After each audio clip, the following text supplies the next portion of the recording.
so what we're going to do is we're going to start with making a demo of the ciccatelli. I'm going to demo it to you, show you just how to do a really basic dough. But we've pre-made a lot of the dough already, so you'll be getting like chunks of dough and you'll just be learning how to roll it mostly. First of all, I would love to know how many people here happen to be like vegan? Great, so I've talked to you, Dee. Just don't have all the antipasto stuff, but everything else is going to be vegan friendly, so all good. Hands up who has made their own pasta before. Oh, wow. Hands up who felt like, yeah, they're really successfully making pasta. Oh, it's like you put it out like a shaking your head at the same time. All right. So I feel like today, knowing who's in the room, that you've got a bit of experience. Maybe a couple of you don't, but therefore this pasta shape should be a lot of fun for you rather than going, oh no, I've never touched dough before. Hands up who's made this ciccatelli shape before. Amazing. Okay, maybe you will be the teachers as well. Okay, and the great thing was, we were talking about vegan, but a lot of the Southern Italian recipes and the molinarese recipes were actually vegan, accidentally vegan, because of a time where they just couldn't afford to have a lot of meat and dairy and eggs. So they're just traditional recipes, just like they are today. That's what I love about it. We don't have to change anything. It's just already good for everybody. All right, so we've just got some plain flour in this bowl. I think it's about 4 cups. So this will feed, 2 to 4 people if you're really hungry.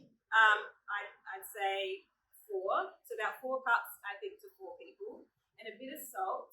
And then, I was going to get a fork, but I forgot. Oh, well. And then we just put a little bit of water. Now, the nonne there, do you do it on the bench? Or in a bowl? Or in a machine? Machines. In a bowl. Bench is too hard. Bench is too hard, yeah. So you could do it on a bench and do it well in the center, but you can do it. If you're making a lot, you want to do it in a machine. I'm just going to get my hands really messy here. So if you've got something like this has also got a dough hook, so it's easy. Just chuck it all in there, and it beats it all for you. Yeah. And that's even got an attachment to make pasta. So rolls us all out for you. Beautiful. That's cheating, isn't it? It's cheating. I actually love I don't have any fancy equipment at home, so I just love to get in there with my hands. So what you want to do, so it's just flour, water, salt, that is it. And that's what I love about this pasta. And it's so simple. Now let's do it on the bench. And what we want to do is, am I doing okay? Oh, there you go. I'm not of approval. Feel free to come in and tell me how to do it. It's a bit sticky, so more farina. Okay. I'm getting pretty sweaty here. I've made a rice cake which is traditional, and I cut them all a piece and I just waited. Yes. And then I got the yes. She goes, "You got the yes." Got the yes.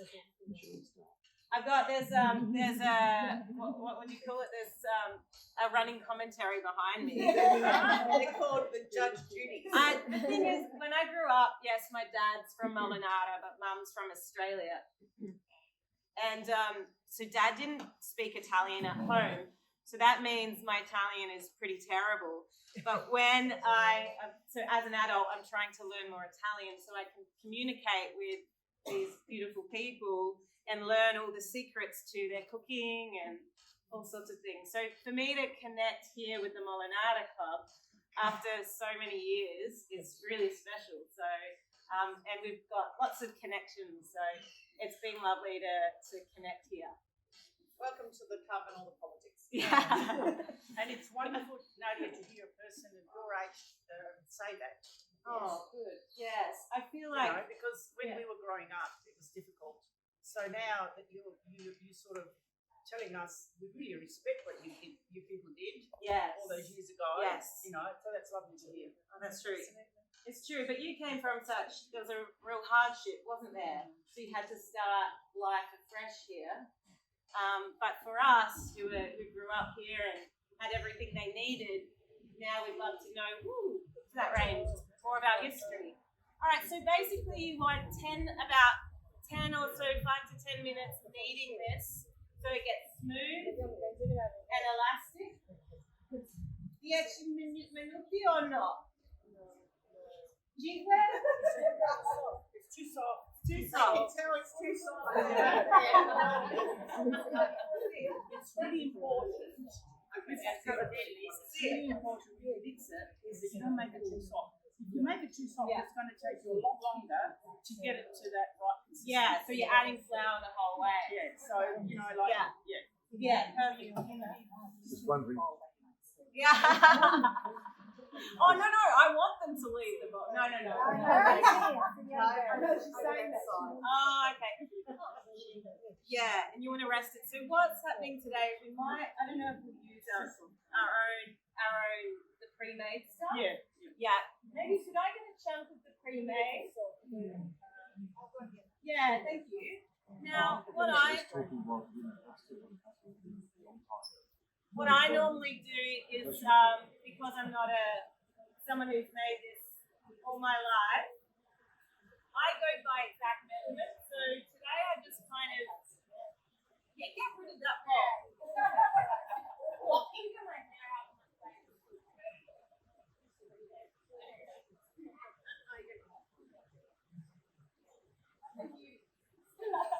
Bit of flour and water. Yeah, no. Is that? Yeah, you'll have that too. Thank you. So what I do is I go with exact measurements when I'm at home. So I actually measure how much flour, how much water. But for today I just kind of threw. Would you like a mic? Can you hear me okay? All right. So today I just threw it all in, and yeah, like the nonne there saying, too soft. But when I follow instructions, it makes it, you can't mess it up. So I guess it's interesting to know you feel your way with it once you make the dough quite a lot, right? So you start to get better than you do. So I would normally knead it for about 10 minutes, rest it for half an hour, and then it's ready to roll out. Okay? So we're going to use this one. Would something on there like to help me pass this through? Oh yeah, just room temperature is fine. And normally, plastic bag, or you can just do that for about half an hour and rest it.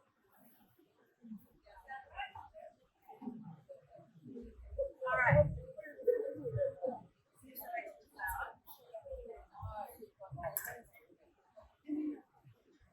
So we've made this in the big pasta machine. If you go into the kitchen later, you can see that wonderful huge, and it makes the perfect pasta. So we take off a chunk of pasta and roll it through usually the largest setting. Because the first step is to make the dough, rest it, and cut off a chunk and roll it through. But you can also use a rolling pin if you don't have a pasta machine and you want it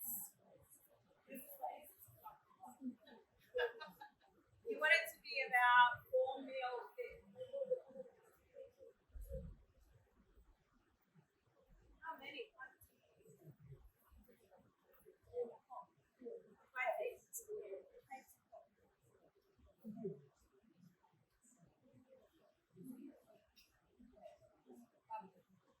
And you'll get to do this yourself as well.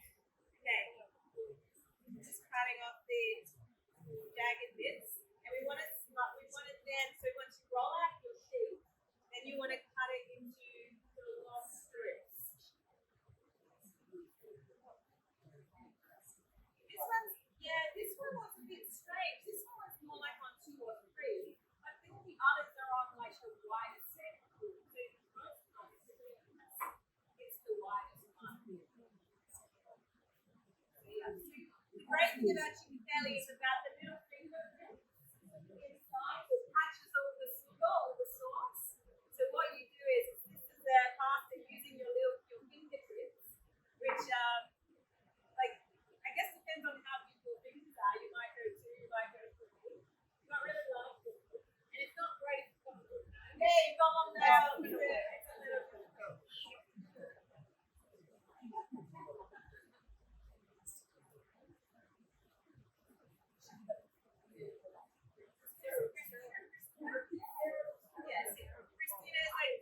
doubling them up so it's quicker instead of doing one strip at a time. And if you're going, it might go a little too soft. It might stick together, but when it's nice and a bit drier, it's not going to stick like that. So she's cutting them into lots of little pieces. And I said, you fit your three digits. Okay.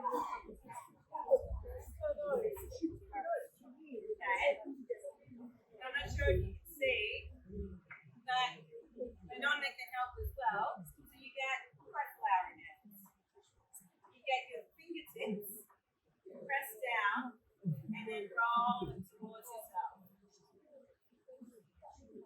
So this is just like a little bit of a tap. You do it a few times, you'll get there. But it takes a little bit if you haven't done it before. I took a while. So it's three, but you might do it. Just like a pressing down. And you can watch Angela as well because she's when did you first, how old were you when you first made ciccatelli? After you married? How old were you? Here we go.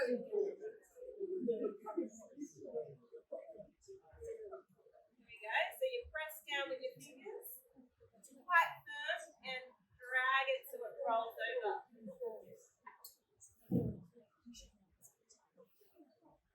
And it's actually quite therapeutic if you just sit there and roll. Like, that's right, quite like your feet. That's true. This is also called ciccatelli.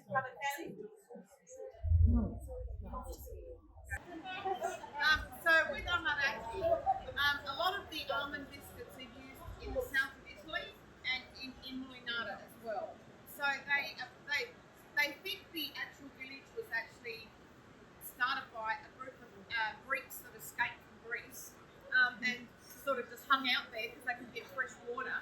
And then during the medieval ages, we had because they actually had a baptismal font where they put the whole child in, so they think it's a 3%. But then the Longobards came down from the northern Germanic tribe, and they were also really big into almonds.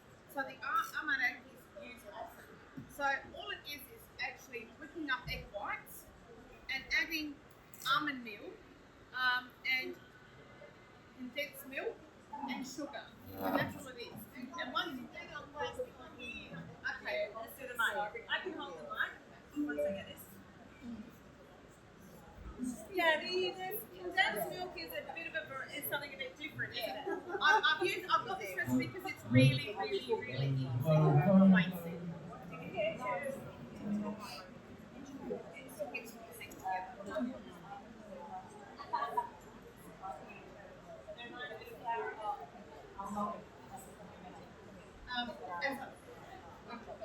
So as I was saying before, almonds are used in a lot of desserts and recipes in the south of Italy because of the Greek invasion at some stage, and especially down Sicily and Calabria, they use a lot of almonds and honey, very much in Greek desserts. But we are a little bit further up, so I think it was probably more the Longobards that brought it down, like the Germanic tribe that came down and settled there during medieval times. And so this is a really, really basic recipe. So you whip up the egg whites, and then you add almond milk and sugar and condensed milk. And I just actually keep adding almond milk until it's sort of quite solid so it will hang together. And then you roll them like meatballs and then dip them in icing sugar and then just dab them on with a cherry or a nut. Now, these are veganised. I've got the ones you're going to have on the table are not vegan. So we've kept these aside in case anyone's vegan. Who wants to try? Because Nadia made them. So that my version are not vegan. But had I left them out last night, my daughter and her boyfriend were vegan. I've just got to watch this. She's not here now. Sarah, stealing the biscotti. Yes. So they're small and they're actually really easy to make. If you want a really fancy recipe, Ottolenghi has a one to die for. I just love his, but it's a bit more complicated. It's got a bit of like a flour essence in it. It's just delicious. But these are simple, easy to make. And you just roll them up, I think 15, 20 minutes and they're done. So I'll be making them here. If you want to come up and have a chat, feel free to come up. Sarah's supposed to be helping me, my daughter, roll them. So that's what's going on over here, okay? You want to talk about vegan? Yeah, and just you can veganise Grace's recipe by just using sweet condensed coconut milk, and instead of eggs, you can use the brine of a can of chickpeas or white beans. They actually whip up like egg whites, which is quite amazing. Or you can go one step even easier and just go almond milk, caster sugar, the whipped egg white, mix that through, bit of essence, pop it in the fridge for a few hours so it's nice and cold and easier to roll. And even that just makes, that's the version that I did for these amaretti, and the texture might be a tiny bit different, but the nonne said they were buono. So, happy with that. So yeah, what's lovely is to have different, like alternative versions and even gluten-free versions so everybody can enjoy. I think that's the idea. We want to be inclusive. So did you want to talk about the gluten-free at all? Are you interested to hear about how Ima? Yeah. Oh, it's all right. The point I want to make is there's probably people here today who you probably have an intolerance to gluten, but you don't really know. So it's important to find out if you are or if you're not, because it damages the intestines. Now, for years, I had stomach problems. I was very, very thin. I used to devour plates of pasta, spaghetti was my favourite, and I used to think my sister, who was a little bit obese, and I was skinny and thin, she'd say, "Oh God, you're eating pasta all the time, and look at you," and but I was having all these stomach problems, and they were just telling me that I was too active. It was a nerve thing. I needed to relax, blah blah blah. And this went on and on till I was virtually in my 50s, and I just couldn't function anymore. And all of a sudden they thought, "Oh, we think you might have a gluten intolerance." And it was intolerance for a while until they said, "You need to stop. You need to check all the ingredients. Don't ingest any gluten." Now the problem is that you go and buy cream. Cream, it says pure cream. But if you look, it's got thickness. Thickness is gluten.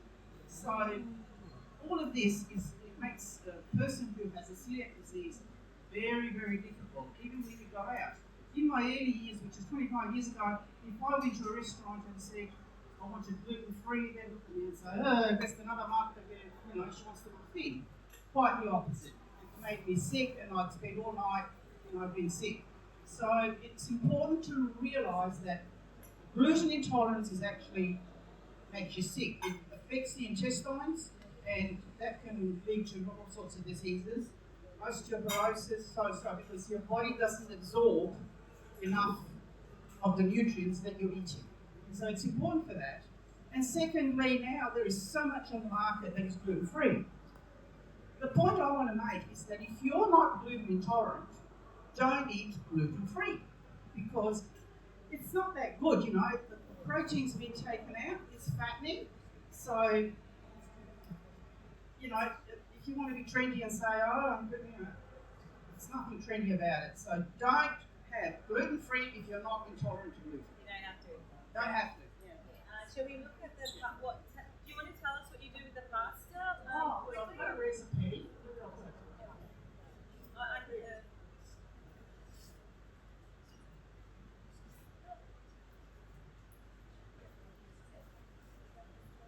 You have to just talk through it and then we'll get rolling. Now, when my grandchildren were little, there was not much around, so it was very difficult to make gluten-free pasta. Now it's so easy, and I get a bit lazy. But I have got a little recipe which is gluten-free flour, like this one's 1 2/3 cups of gluten-free flour, a teaspoon of this stuff, magic, and also 3 eggs. So it's not vegan, it's got eggs in it. Right, so that's it. Zan Yeah. holds it together. Yeah. And the result, you can actually dry this recipe, the result is that. Yeah. Yeah. But you cannot put it through the machine because, as you know, the stickiness is not there. So this one you've got to use your rolling pin, and it's quite easy. It comes together very, very quickly. No water, nothing, just the eggs, bit of salt, and it comes together quite quickly. Work it, knead it, and then just roll it out and do that. And that's what, and I'll actually throw some, and I cooked them the other night. They're quite nice, they're quite tasty. And because it's got the egg, of course, you've got your protein. So it's not, it's fattening, So that's my go, gluten free. And yeah, cheap, plain flour, and that's it. Yeah. Thank you. That's the point I make. If you're not gluten intolerant, don't eat gluten free. And if you don't know, go and find out because it actually does damage.